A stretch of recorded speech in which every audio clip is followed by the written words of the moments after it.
This is a production of Cornell University.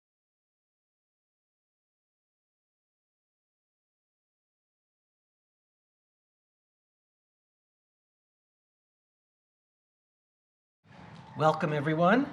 This is a doubly happy occasion.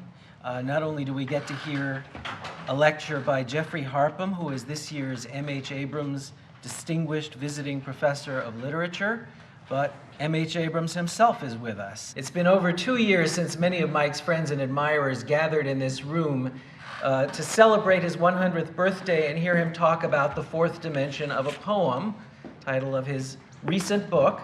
Well, he has not been idle in the interim. I'm sure that many of you saw reports in the news this past summer that Professor Abrams had managed to sneak into the White House. And there's even photographic evidence of this exploit, which I have right here. In fact, Mike was there by invitation, and he took home an impressive souvenir, the National Medal for the Humanities. So I think we should all congratulate him again on this tremendous honor.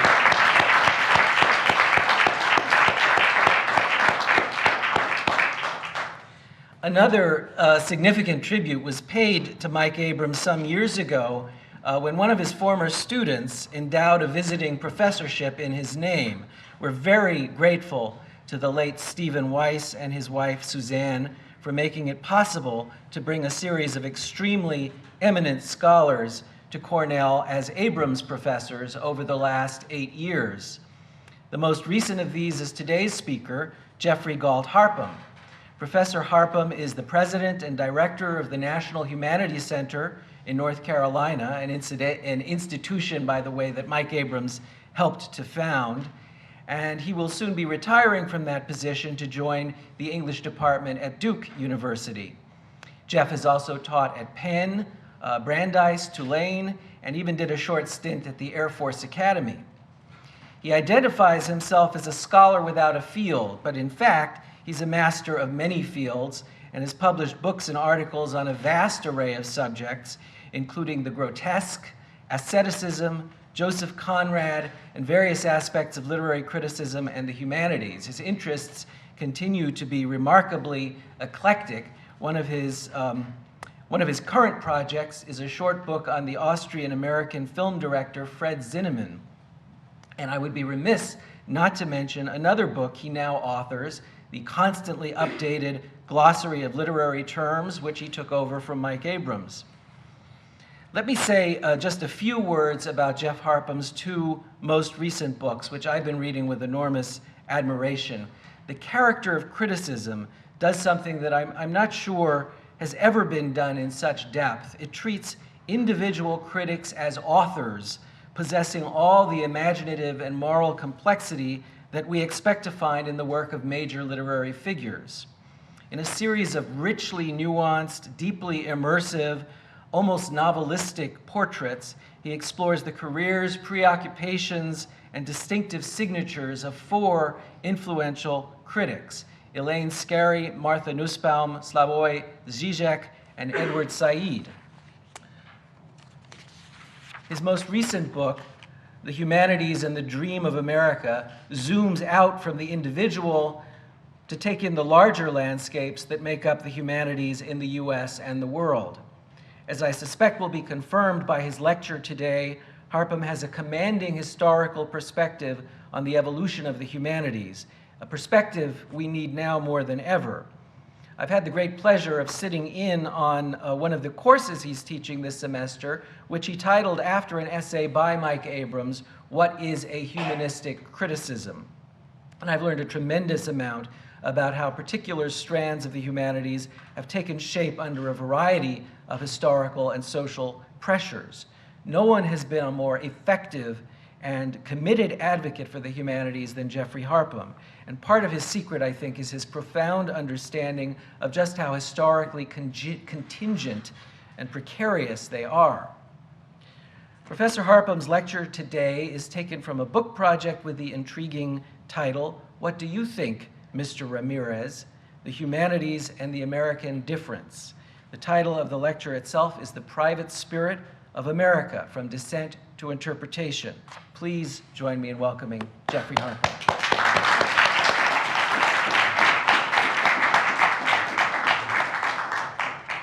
Well, I want to thank Roger Gilbert for that very generous introduction and for his far more generous invitation to spend this semester at Cornell as the M.H. Abrams visiting professor.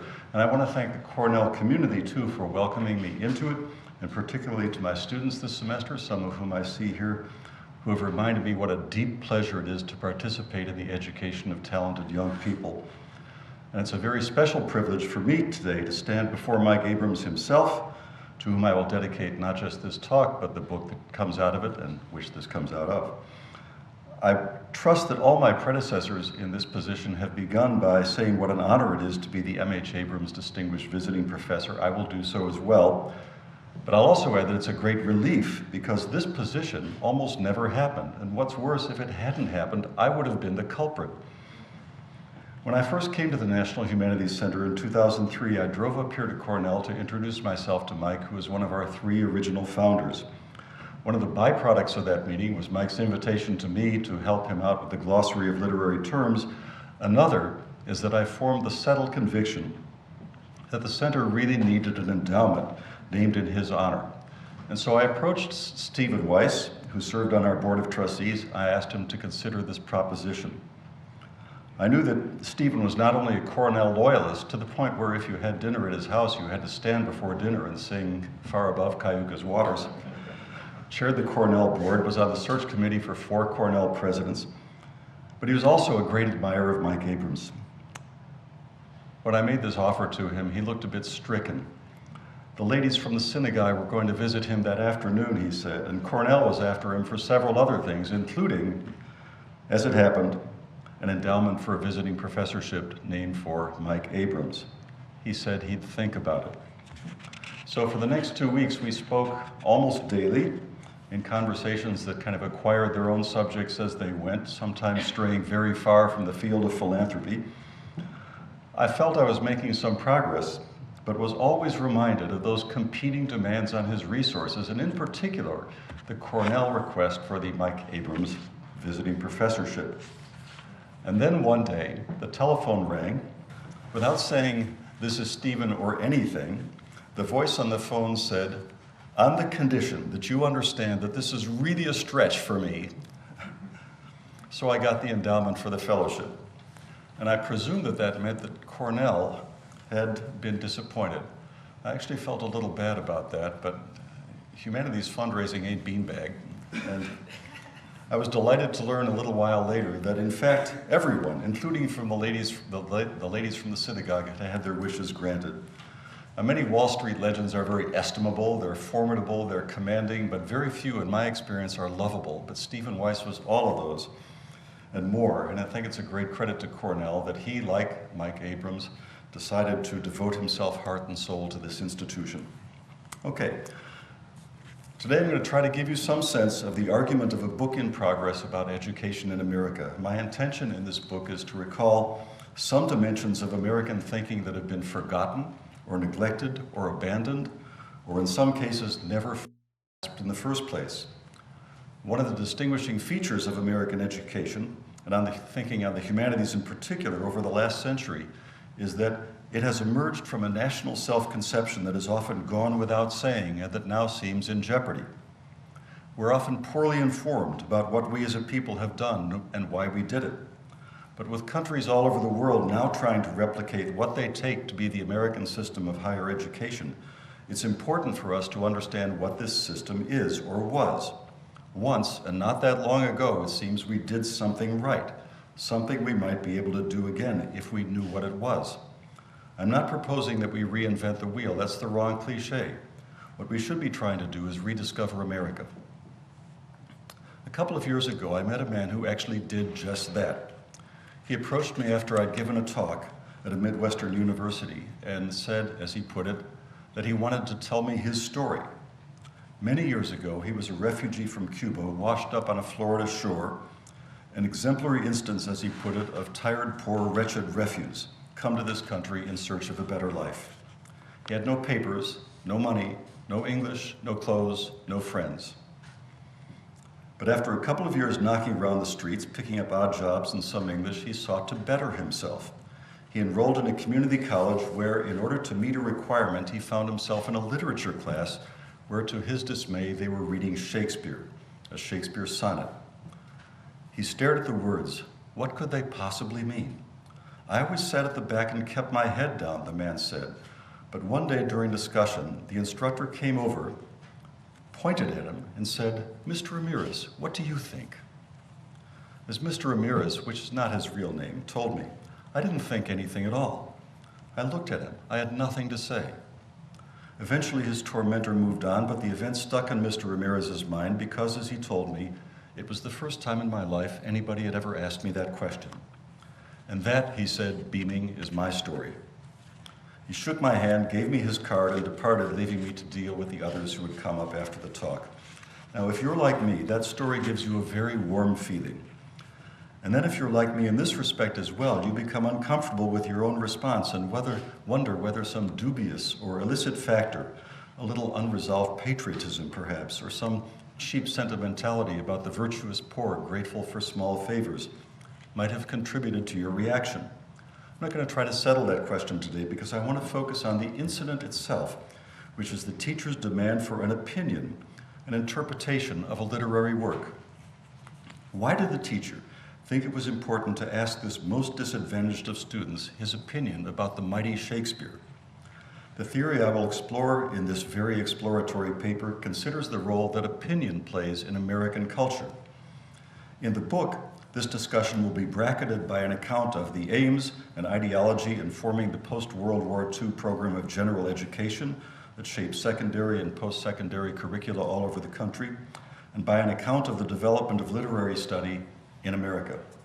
The overall argument will be that the American system of education grants a singular privilege to the humanities, that the American humanities are dominated in a way not seen elsewhere by the discipline of English, and that American literary study is concentrated on interpretation, and that all this can be accounted for by the fact that the shape of American education, and especially higher education, was derived not from the needs of the professions or the civil service, as it was in other countries, and not from the interests of the learned class alone, but from political and even moral commitments to principles of equal access and opportunity.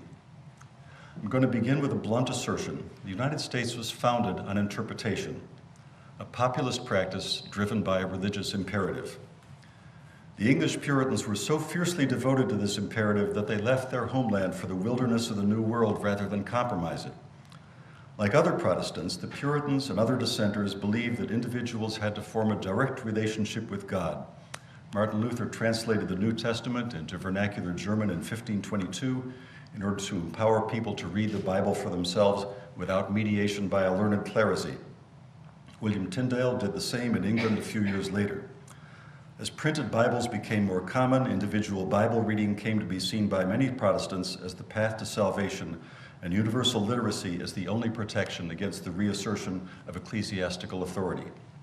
By the end of the 16th century in England, the whole dissenting movement had become intolerable to church and state, which saw in it a dangerously subversive force, as well as an implicit accusation that the English Reformation remained an unfinished project. The dispute, both fundamental and interdenominational, turned on crucial subtleties like those that came into play during a dramatic 1590 prison house conversation between the imprisoned Henry Barrow, a leading member of the Brethren of the Separation. That is not me. Okay. A leading member of the Brethren of the Separation, a radical group that argued for a clean break with the Church of England, and Lancelot Andrewes, a powerful cleric eventually to become Bishop of Winchester and the leading figure in the translation of the King James Bible. Andrewes' goal in this conversation was to elicit from Barrow, through cunning insinuations, some culpable utterance. Contemporary portraits of Andrewes show a man fully equal to the task, pale, subtle, inward, tenacious. He approached Barrow indirectly by way of a discussion of the general principles of interpretation. All men cannot judge. Who then shall judge of the word? The word, and let every one that judgeth take heed that he judge aright thereby. Wisdom is justified of her children. Andrewes had what he needed. This savoreth of a private spirit, he said. No Christian society in Andrews's view, could tolerate the predestinarian arrogance of a sect, in his view actually a kind of libertine cult, seeking only personal and selfish salvation. Andrews won the battle. Barrow was executed at Tyburn shortly after this exchange, but Barrow could be said to have won the war because the prosecution of separatists, Puritans, and others of a like mind produced a consensus on all sides that a break was required. The 102 pilgrims who embarked on the Mayflower in 1620 were mostly separatists.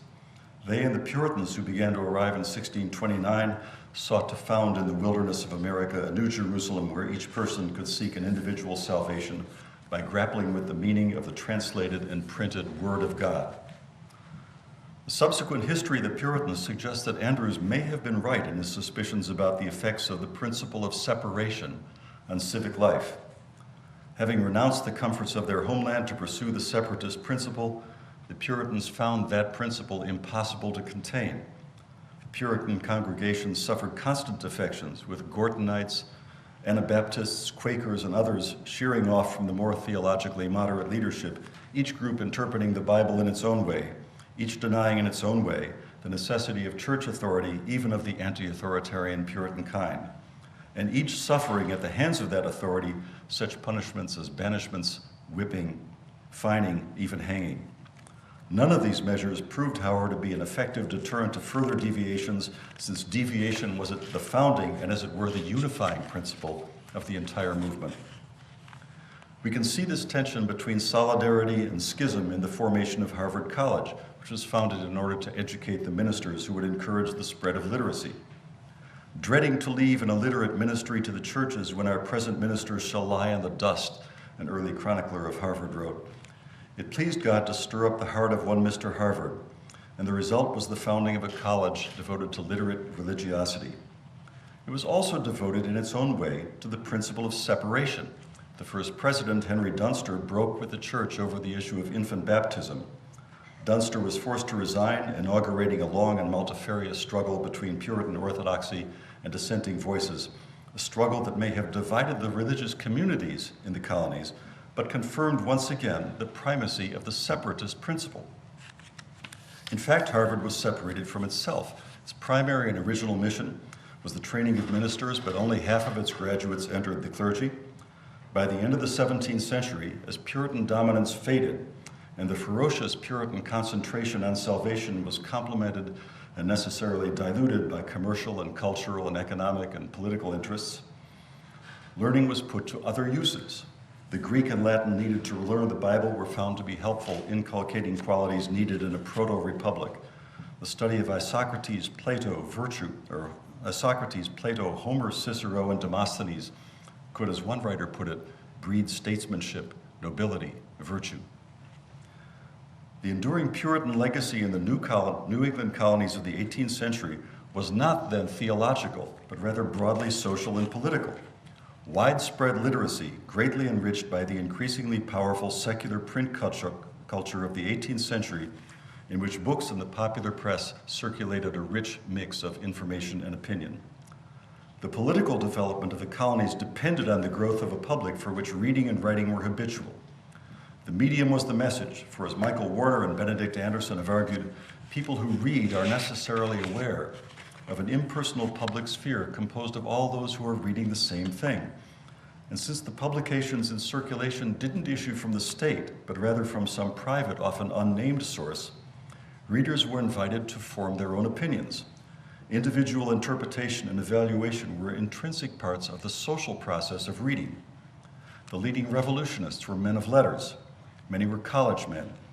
This connection between democratic legitimacy and a reading public was felt throughout the colonies, but nowhere more strongly than at Harvard, which became a center of revolutionary enthusiasm, where the sons of the colony's leading citizens received an education that prepared them for insurrection. So, when the founders looked back, the founders of the Republic looked back on their Puritan past, they saw not an embattled congeries of sects incapable of organizing themselves, much less a cult of zealots who burned women and children as witches. They saw a group battling against all odds to cultivate the habits of mind necessary for democratic self-governance. This, at least, is the story that John Adams tells in his 1765 treatise, A Dissertation on the Canon and Feudal Law, where he argues that the Puritan movement constituted a heroic resistance to two great systems of tyranny, the established church and the system of hereditary nobility. The Puritans had to flee England, Adams argues, because the authorities were infuriated by the Puritans' determination to become, in defiance of their own authority, intelligent in general. This people had been so vexed and tortured by the powers of those days for no other crime than their knowledge and their freedom of inquiry and examination, and had so much reason to despair of deliverance from those miseries on that side of the ocean, that they at last resolved to fly to the wilderness for refuge from the temporal and spiritual principalities and powers and plagues and scourges of their native country. As Adams tells it, the battle for freedom of inquiry and examination was never ending, for even in the wilderness, a force of reaction tended to reinstate what he calls a dark ribaldry of privilege and power that would reduce the mass of men to sordid ignorance and staring timidity, ending in blind, implicit obedience. Only a resolute commitment to what Adams called knowledge diffused generally through the whole body of the people was able to prevent a recrudescent tyranny. The Puritan commitment to education resulted, a century later, in the spirit of liberty being diffused among the people. Cotton Mather would probably have been horrified by the thought that the Puritan settlements had been merely a bridge to enlightened republicanism, civic humanism, and nascent nationalism, but in Adams's account, this is what they were.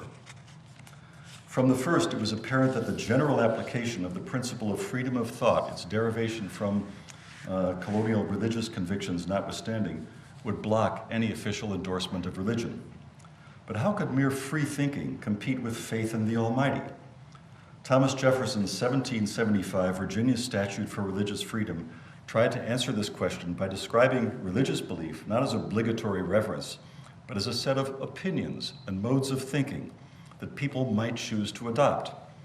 In a theologically nimble argument, Jefferson derives the right to make such a choice directly from God, who hath created the mind free. So free, in fact, that any elevation of one religion over another, or of religion over agnosticism or atheism, would represent a state-sponsored violation of the divinely ordained condition of human existence. Be it enacted, therefore, the statute says, that no man shall be compelled to frequent or support any religious worship, place, or ministry whatsoever, but that all men shall be free to profess and by argument to maintain their opinions in matters of religion, and that the same shall in no wise diminish, enlarge, or affect their civil capacities. The emphasis on opinion is conspicuous, but equally significant is the phrase, and by argument to maintain, which indicates Jefferson's recognition not just of a general right to one's own thoughts, but also of a right to enter into public discussion to advocate for or defend those thoughts. The mark of a democratic society, in Jefferson's view, was a culture of open public debate turning on differences of opinion. Precedent was, of course, England, where at that moment, opinions were deeply divided on the question of what to do about the rebellious colonies. Among the most eloquent of the arguments on the question was Edmund Burke's address to the House of Commons, delivered in March 1775, on conciliation with the colonies. The antipathy toward democracy that saturates his 1790 Reflections on the Revolution in France is nowhere in evidence here, where Burke notes only the extraordinary, unprecedented, even violent devotion to the concept of freedom among the colonial citizens. Chief among the reasons for this devotion, Burke says, is the American form of religion, which is not merely Protestant, but Protestant of that kind, which is the Protestant of that kind, which is the most adverse to all implicit submission of mind and opinion, and therefore implicitly hostile to government. This hostility sets American Protestantism apart. Roman Catholicism, he says, has always been on easy terms with state power, and the Church of England was formed from her cradle under the nursing care of regular government.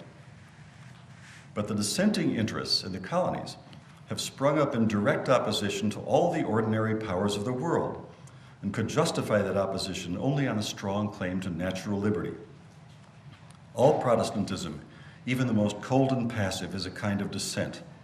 but the religion most prevalent in our northern colonies is a refinement on the principle of resistance. It's the dissidence of dissent and the Protestantism of the Protestant religion. The revolutionary freedom sought by the French 13 years later was, by contrast, explicitly anti-religious, whipped up by what he called a literary cabal operating through the medium of opinion and dedicating themselves to the task with such zeal that, as Burke says, their whole conversation, which otherwise would have been pleasing and instructive, was perfectly disgusting. The French reaped what they sowed, and revolutionary France, flouting its atheism, independence from the past, degenerated into ungovernable chaos.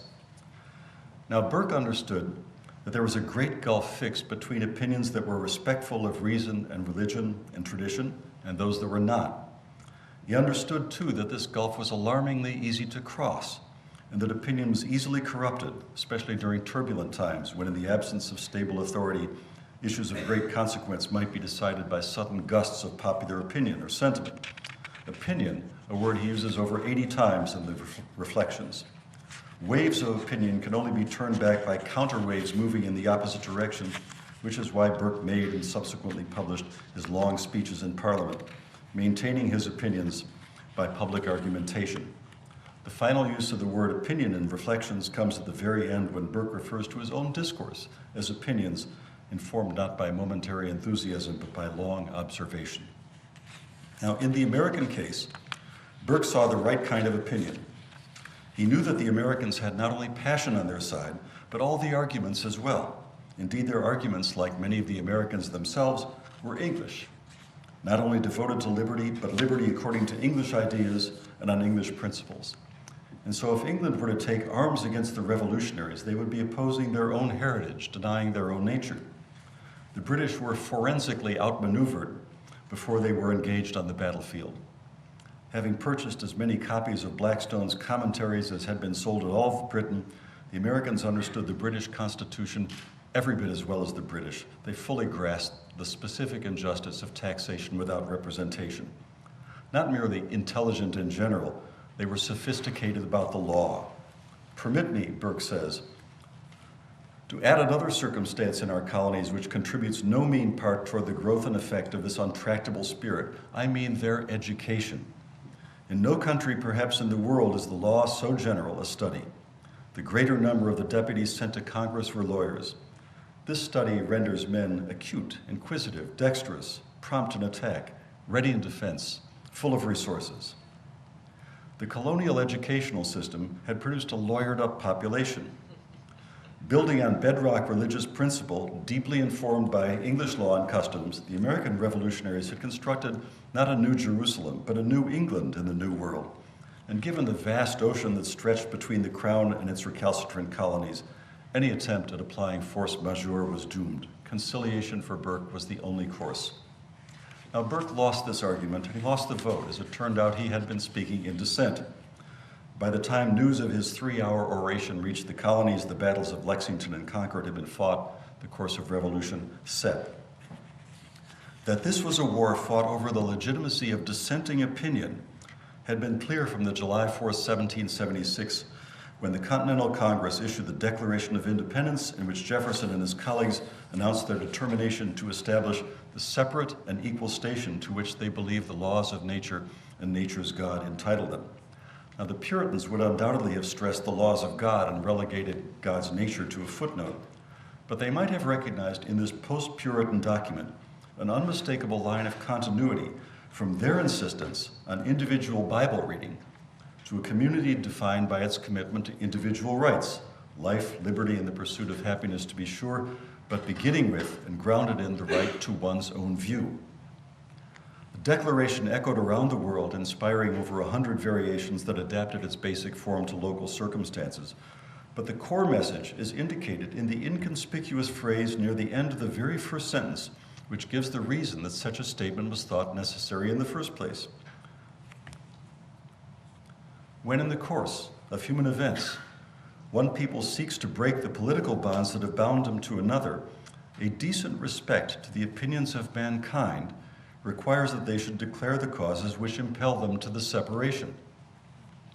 An unaltered inheritance from the first English settlers, The silent premise of these words is that opinions are to be respected because they represent the fundamental instance of the principle of separation itself, the right of each person to his own thoughts. The inalienability of other rights is held to be self-evident, but the very assertion, the holding to be, acknowledges that they're contested. In fact, they're negated under the present oppressive arrangement. Opinions, by contrast, are manifestly and incontestably free and truly inalienable. The revolutionary thrust of the Declaration was carried not by the insistence on natural rights or by the enumeration of the colonists' grievances, but rather by the bold assumption that the audience for this text was mankind at large, who were at large insofar as their thoughts were their own and not dictated by sovereign or ecclesiastical power. The Declaration was constructed as an appeal to free people whose opinions were both the argument's substance and its final court of appeal. Immediately after their victory, the Americans embarked on the process of debate and deliberation that would eventuate in a constitution that tried to reconcile the love of freedom and the necessity of law. The great triumph of the Constitution is that it envisioned a way of accommodating these two powerful and potentially opposed forces by means of an extraordinary allowance built into the system for interpretation. Even before it was written, the Constitution was conceived not as a set of commandments to be obeyed, but as a malleable, even amendable structure of freedom with constraints that would permit disputes to be adjudicated by courts charged with the task of interpreting the law so it would apply to circumstances that the founders and framers never contemplated. Unlike many conservative legal thinkers today who see the Constitution as a plain and pristine statement of unambiguous principles composed by men of transcendent wisdom, the framers recognized and embraced a principle of almost infinite interpretability and even anticipated debates about interpretive methods. In the polity envisioned by the Constitution, the revolutionary debate about the legitimacy of dissenting opinion is transformed into a debate about the legitimacy of dissenting interpretations of law. Contemporary legal conservatives sometimes equate interpretation with judicial activism and think of the judiciary on the model of baseball umpires calling, as Chief Justice Roberts put it in his 2005 confirmation hearing, balls and strikes. But virtually all courts demonstrate by their actions that interpretation is required. The only question is what principle of interpretation is to be followed, or rather what principle is to be claimed.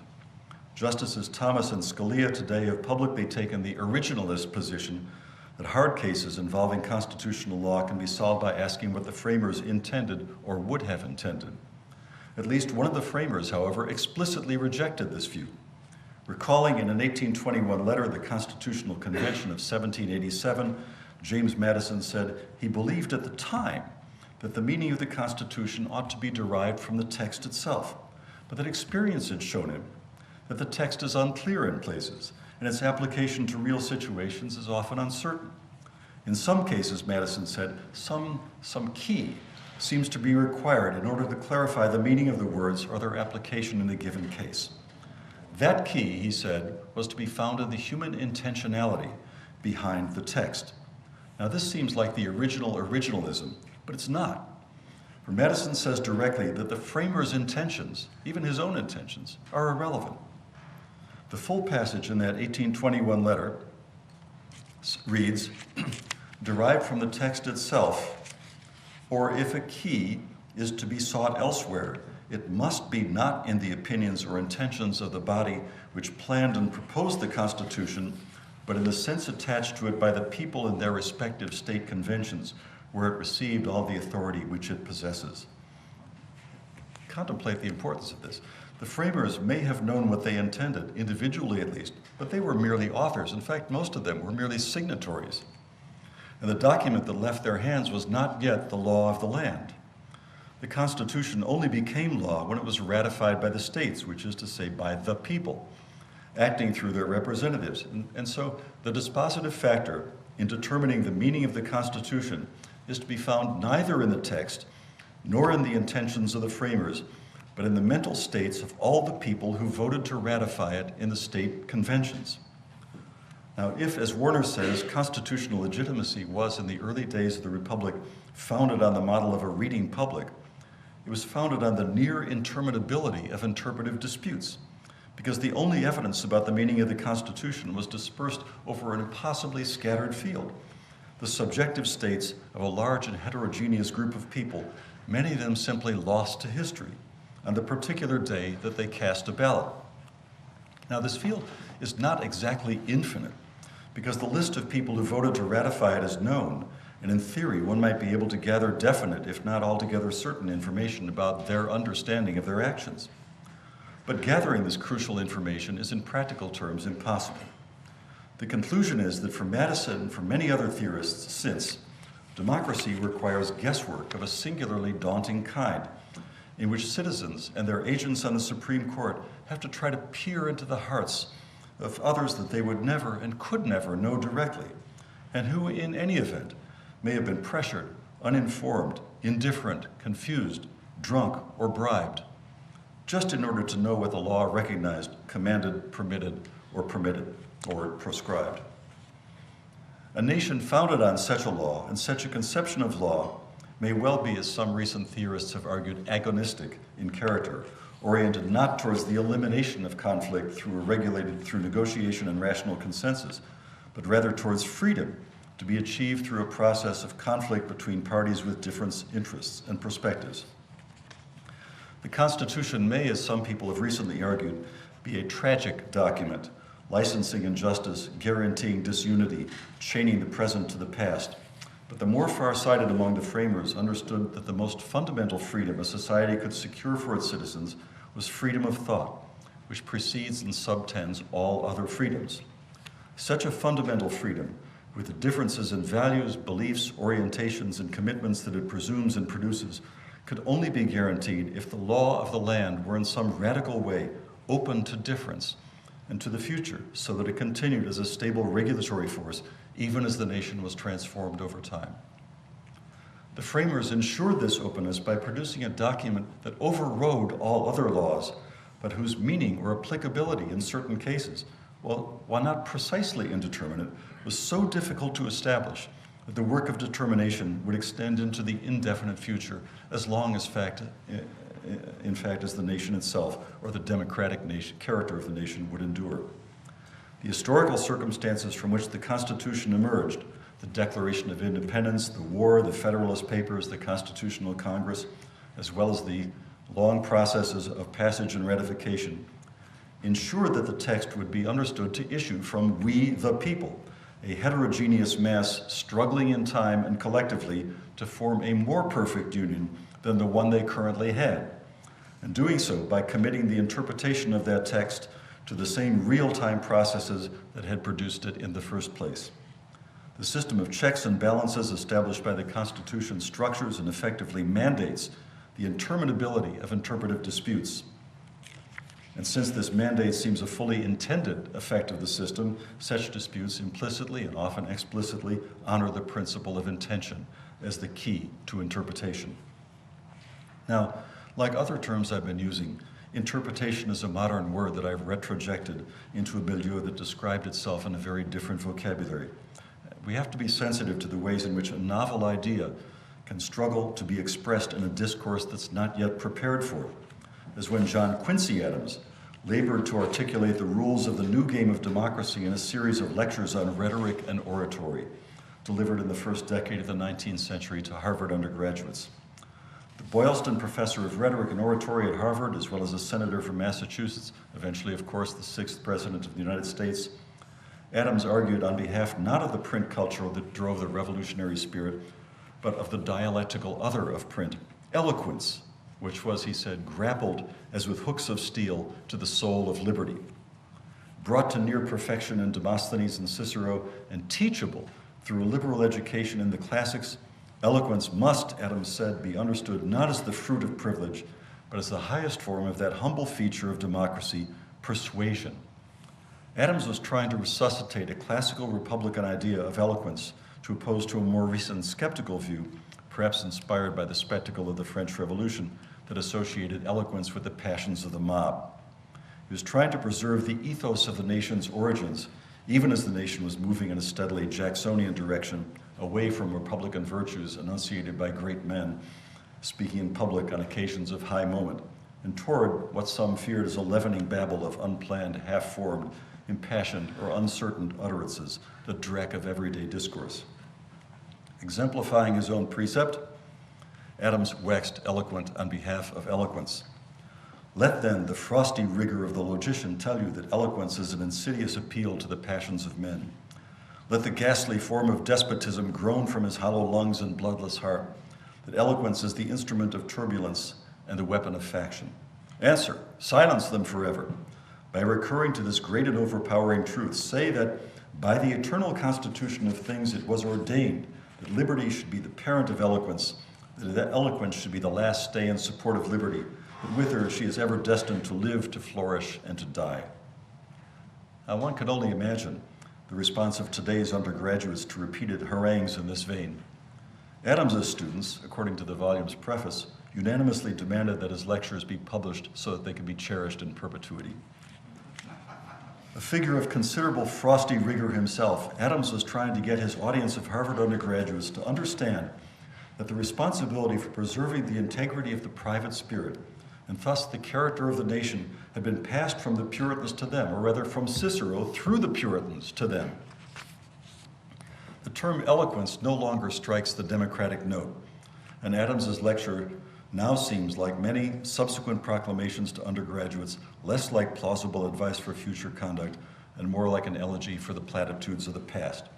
The tide was with Jackson, who ended Adams's presidency after a single term, trouncing him in the 1828 presidential race. But one of the thoughts that Adams was laboring to express represents a political discovery, the importance of which was at the time very far from self-evident. That a democratic society is knit together by a collective commitment to argumentation and persuasion, activities centered in the numerous deliberative bodies that constitute a democratic citizenry, but ideally distributed throughout the society. The circumstance of Adams's lectures, a senator, the son of a president, president-to-be himself, lecturing the most advantaged young people in the country about the virtues of classical rhetoric, these powerfully suggest stability, hierarchy, and privilege. But the image of the polis that slowly materializes over the course of Adams's speechifying is that of a conflictual but self-correcting social organism composed not of sovereign individuals or indeed of a ruling class of people, but of people in constant dialogue with their fellow citizens. In his lectures, we can see the Puritan insistence on individual Bible reading becoming transformed into a national self-understanding grounded in the idea of a civil society composed of self-reliant, independent-minded citizens committed to a general conversation in which anybody might undertake to persuade anybody of anything. Now, in such a context, literature comes into social and political prominence as a singularly debatable kind of discourse.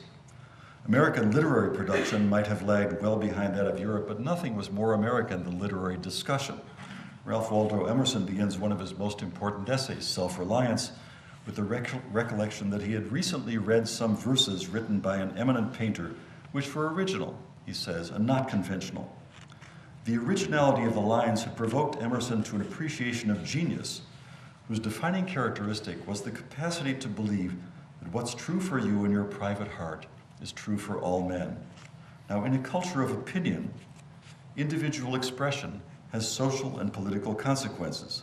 Self-reliant people recognize themselves in the self-reliance of others and are fortified in their dependence.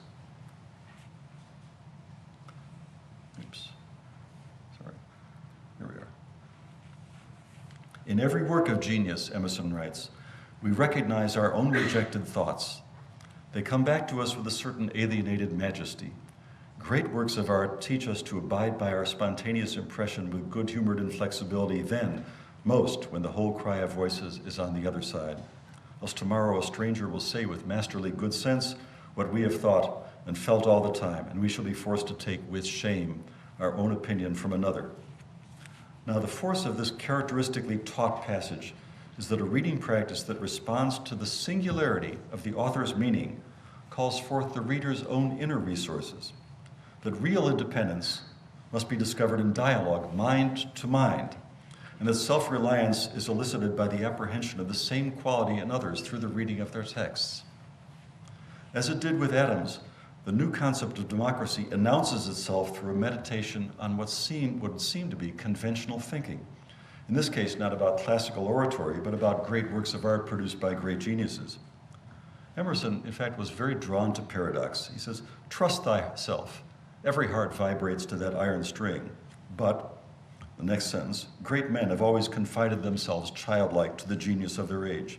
Or, "Insist on yourself, never imitate, but do so by reading." Or, "Traveling is a fool's paradise, but knowledge of distant places and cultures is indispensable for the imagination." We should note that Emerson was prescribing this complicated program not for all mankind, but only for his American audiences, who were, he felt, in danger of failing to understand their singular, unprecedented, and in fact, paradoxical circumstance of being a nation that had founded itself, a society that had freely given itself the law.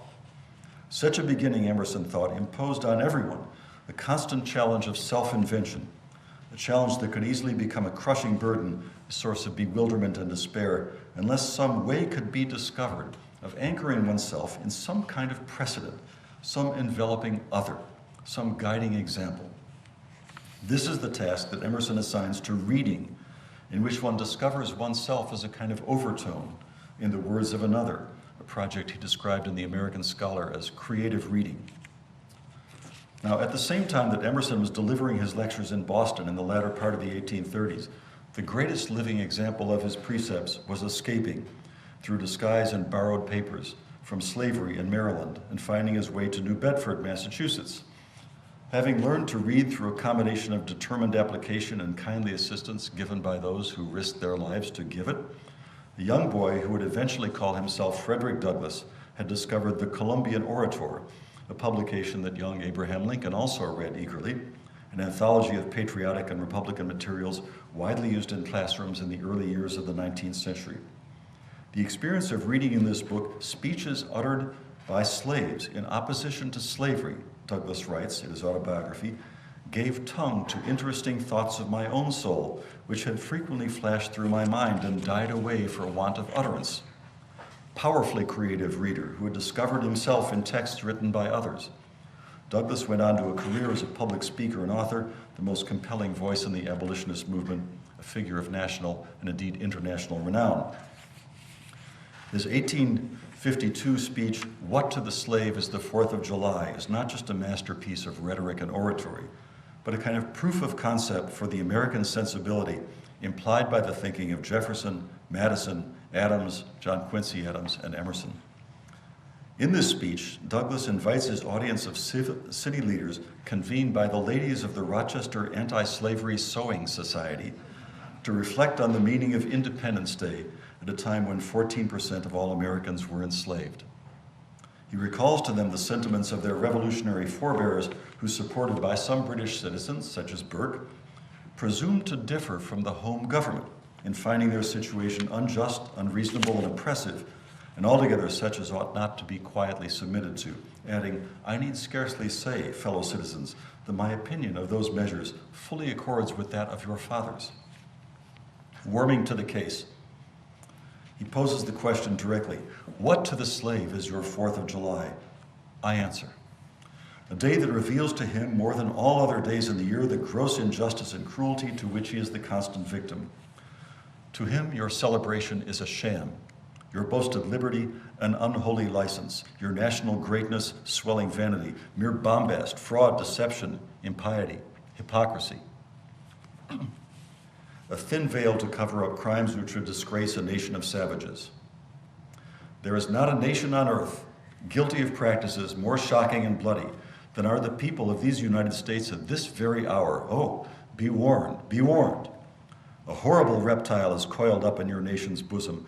The venomous creature is nursing at the tender breast of your youthful republic.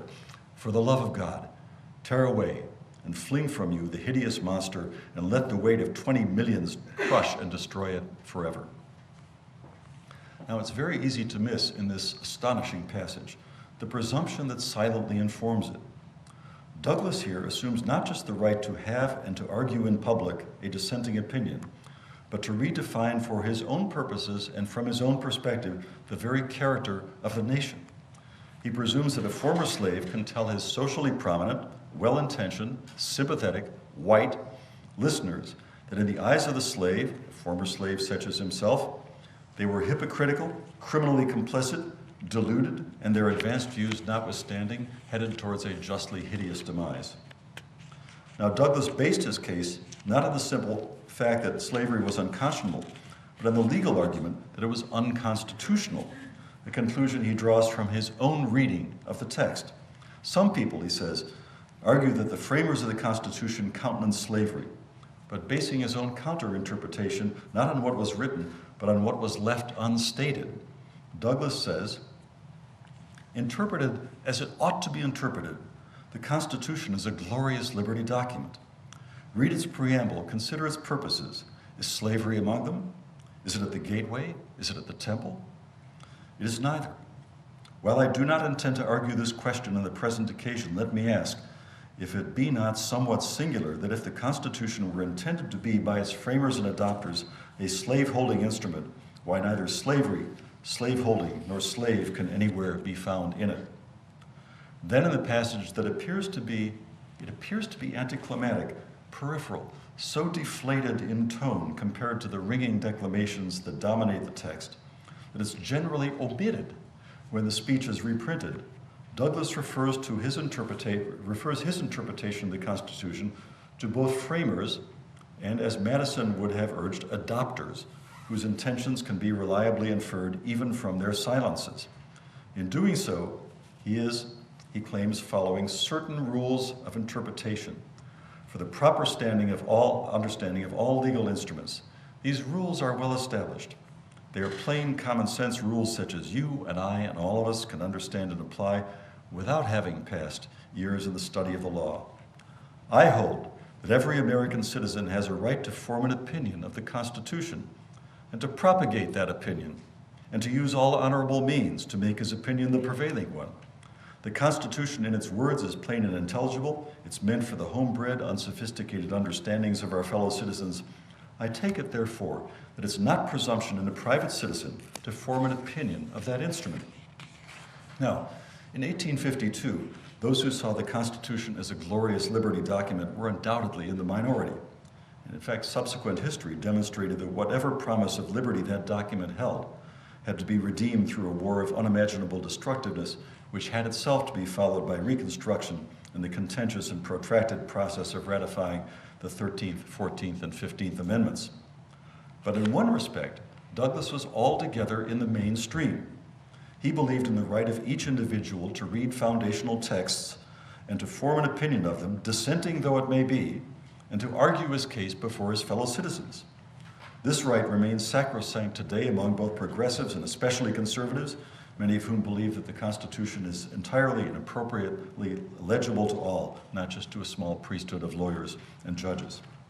Now, neither Douglass nor Lincoln, whose comment on the mighty force of public opinion served as the epigraph to this talk, held any illusions about opinion.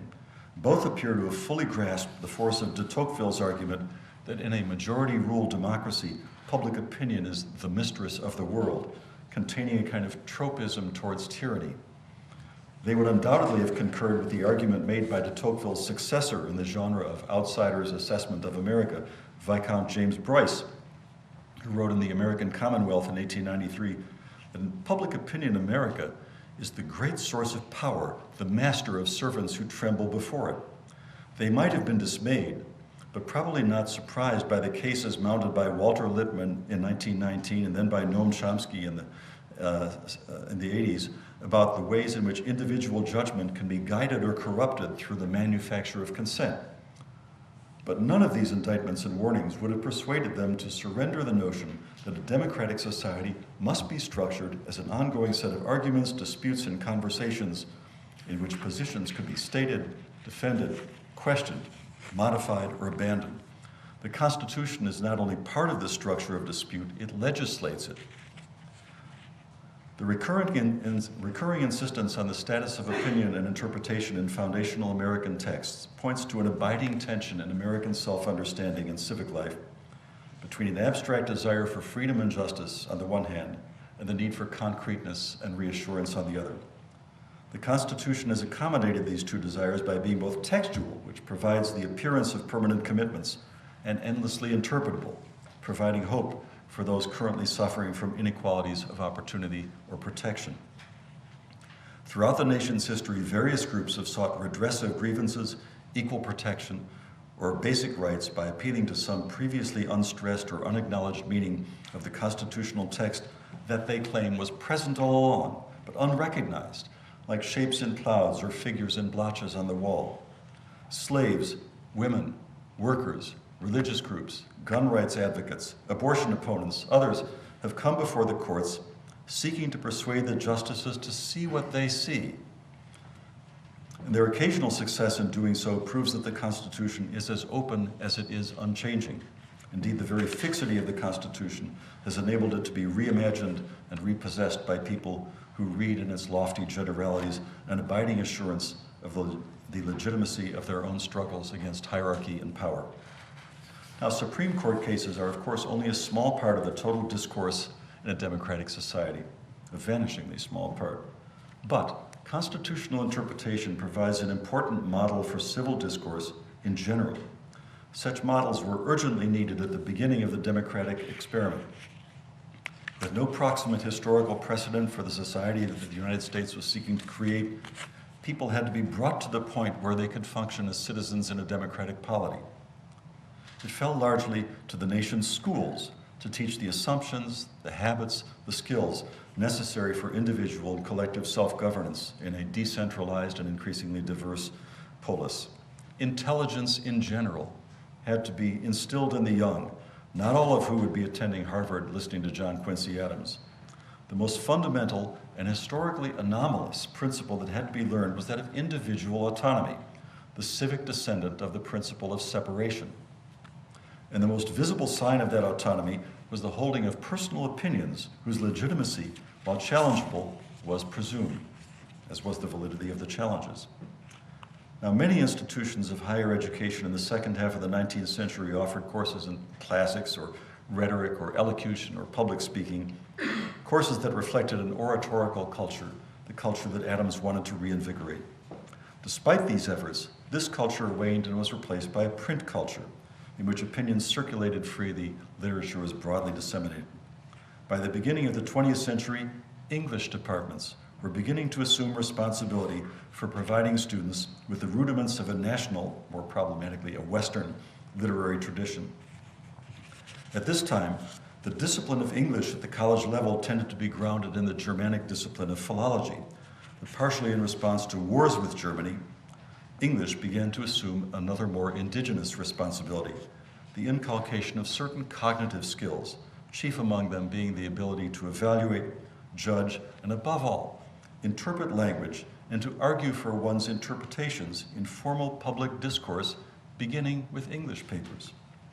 English became the field in which, through guided encounters with literary works, students were instructed on the methods of determining meaning and value by observing closely informed guess, sorting through evidence, fashioning a synthetic statement, and defending it against resistance or opposition, all the activities necessary to be a responsible private spirit operating in a civil society.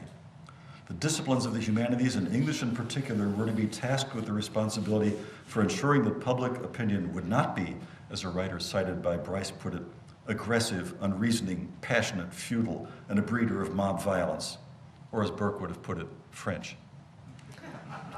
Literary study in the United States acquired a significance replicated in no other nation's curriculum, because the ends of such study were determined not by the subject matter alone, but by broader social and political commitments that reflected an emergent national self-understanding.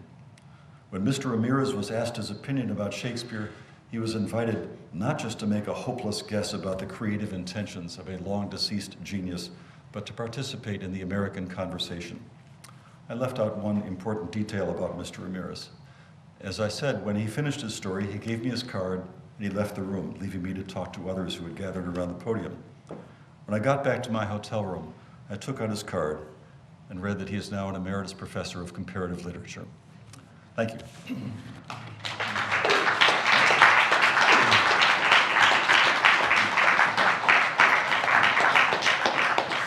willing to entertain questions.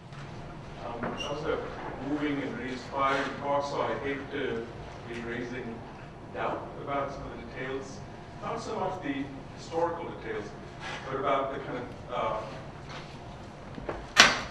the way in which the different concepts are connected. So here's my question. I'm absolutely sure that opinion, as you phrase it, was opposed to the despotic desire to control and shape minds and bodies and so on. So that's absolutely crucial, and that's the standard history of the Enlightenment history. And I think I see the connection between that and eloquence in the trajectory that you trace. But the moment you started talking about eloquence, I thought about the oldest critic of eloquence, who also talked about opinion as being a belief, and that was Socrates arguing with the sophists. Because he was worried, and he's definitely one of our radical ancestors, he was worried that we need to distinguish belief from justified belief. So remember the argument that Gorgias had also in Pythagoras. So if you take the term justification and go through the ways in which you were linking different documents together, where can we go behind or beneath or past the term opinion, the concept of opinion, to look at justification? Because the moment we start looking at justification, it's not just a logical affair, and that's not what Socrates is talking about. His idea was that not all beliefs are the same, we need to distinguish between better belief and worse belief. And so he'd start from the ground up in saying, so tell me what you really believe and why, and so on. So where do we trace justification? I'm thinking now about the Madison quote. And what I keep wondering about, and maybe there are other places in Madison where he goes into this in detail, is we can't just go from, and I agree totally with the dismissal of the originalist position, but we can't just say look for the meaning in the settled, in the opinions of the local councils that determine and vote on it, because that's simply convention. Guess what? That's simply convention. That's what they happen to believe at that point. Okay. What justifies one set of conventions as against another? And I think that would be the kind of the basic old-fashioned question that Socrates would ask. And it's not a question to which there is a ready answer. I think what Madison is indicating is that there is the nature of a constitutional democracy is to provoke a kind of anxiety about the sources of legitimacy of any interpretation. In other words, the necessity of interpretation and an anxiety about the justifiability of any interpretation. This is the kind of founding dilemma of the country. And it was always thought that mere opinion ran the risk. Mere opinion was a kind of neutral term. On the one hand, it could be fully justified and substantiable. On the other hand, it could just be chaotic and a kind of subjective frenzy. And you had to figure out how to move the public conversation in the direction that would be the most productive. And this is a debate that we're still having. But this is one reason why the schools assume the responsibility in a democratic culture for teaching the proper methods of interpretation. Not that this guaranteed much of anything, but it indicates that this had to be inculcated in the young. The methods for achieving justifiable, sustainable interpretations had to be inculcated in the young in a kind of orderly way. They didn't just learn it, catch as catch can. And it's that function that the discipline of English and more broadly the humanities assume, of teaching people how to interpret, how to judge, how to evaluate. That's the best I can do. I mean, there is no absolute way of determining in the abstract or in general how to justify or substantiate an interpretation. But the fact that it's situated in the schools indicates that we at least understand that that's an anxiety that's structural to us. You realize that eloquence then becomes a very shaky kind of foundation for which Abrams actually understood. I mean, he said, you know, I understand that there is this school of thought, a very ancient school of thought, and there's reason for its being ancient, that regards eloquence as the passions of the mob, as can be completely irrational. But I'm telling you that eloquence is in fact grappled with hooks of steel to the soul of liberty, and I'm going to teach you how to do this. I mean, Adams understood as well, perhaps better than most people, because he was in fact very learned, that eloquence could easily be pushed in a, shall we say, a French direction. I don't agree with that last bit, but I get the point. The French, I mean, that's a very contentious interpretation of the I'm citing Burke's interpretation. Right, I know. That's right.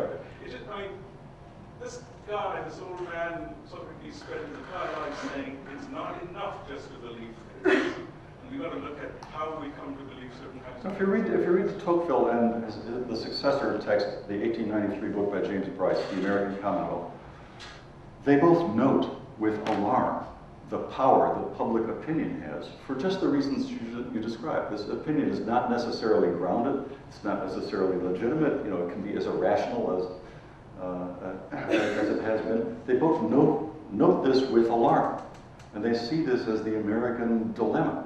Tocqueville still comes out on the side that the American democracy, for all its flaws and for all the risks that it runs, you know, is a wonderful system of government.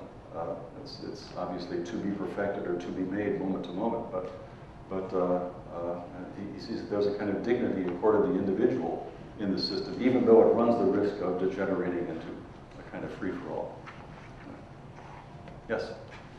So the dignity of the individual was something that John Adams was challenged directly by Abigail Adams, who said, "Remember the ladies." She did. I'd like you to please address this in terms of how not only her challenge, which is to say we're determined to foment a revolution ourselves, if you don't actually remember that we exist, was also taken up by people like Mercy Otis Warren, who's incredibly eloquent about the Constitution, about the establishment of forms of government, and by the 1848 Declaration of Sentiments, where they said, I didn't have this part memorized, whereas the great precept of nature is conceded to be that man shall pursue his own true and substantial happiness, Blackstone in his commentaries remarks the law of nature being coequal with mankind and dictated by God himself is of course superior in obligation to any other. It is binding over all the globe in all countries and at all times. No human laws are of any validity or contrary to this. Therefore, such laws as conflict in any way with the true and substantial happiness of women are contrary to the great precept of nature and of no validity, for this is superior in obligation to any other. Eloquently put. And not only women, but slaves as well. The United States can be very grateful that its founders were so kind of pretentious, because the founding documents are couched in such abstraction and generality that you can always say, but remember the X. You know, your own statements commit you to remembering the X. You know, you might not indicate, and current social arrangements might not substantiate, but your own highfalutin statements commit you to remembering X. And this is, in fact, the shape of progress in this country.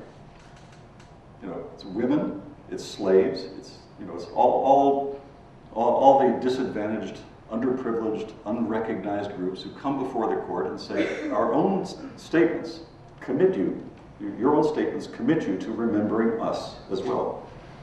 Yeah, and Abigail Adams was the first, but certainly not the last. The first of, you know, this is the course of American social progress. Does it affect your talk to remember the ladies? How so? No, I mean that every example that you presented was male. No, sure. That every source of elements was produced, and I completely endorse, of course, the relationship of celebrating the humanities to an understanding of a democracy founded in a concept of education. Right. Totally there. But I'm wondering if, in fact, there's a challenge within your own precepts and your interpretation of those who eloquently produced commentary on the Constitution. It's one effect of the style of American rhetoric that I was focusing on, that it can be turned against those who use it, you know, for their narrowness, for their exclusive vision, for their assumed privileges. And so, while I don't think that there is a significant challenge to be mounted to my argument on the basis of the women, I would be delighted to converse with you further on this.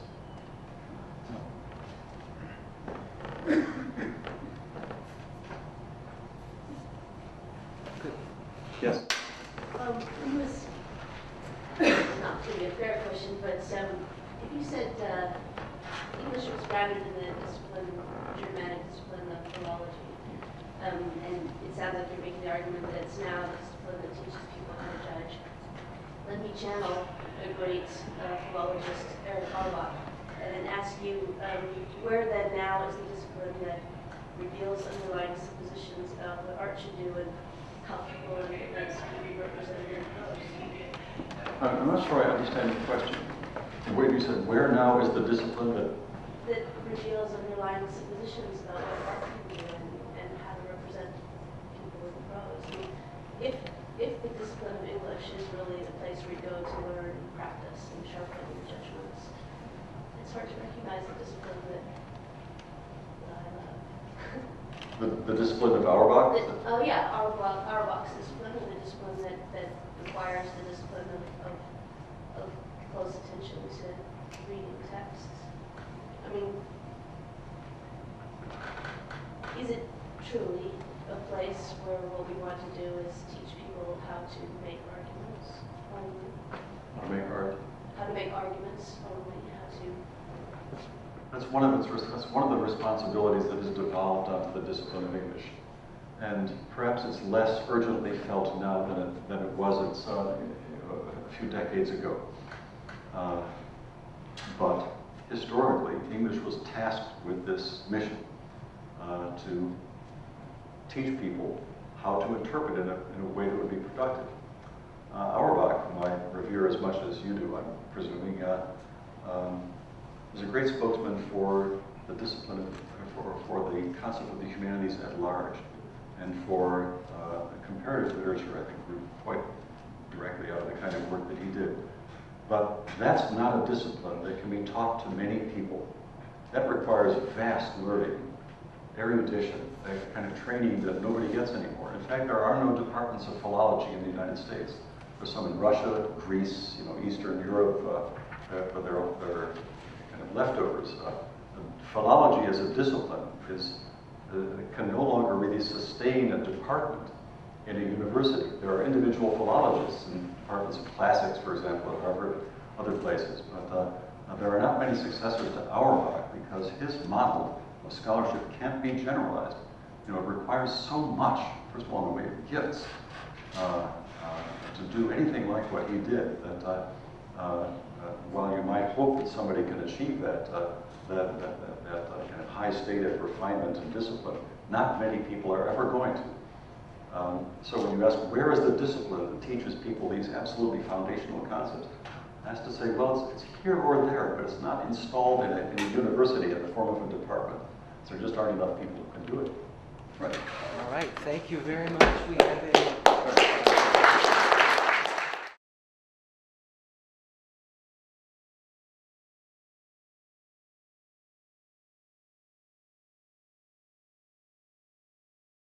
This has been a production of Cornell University, on the web at cornell.edu.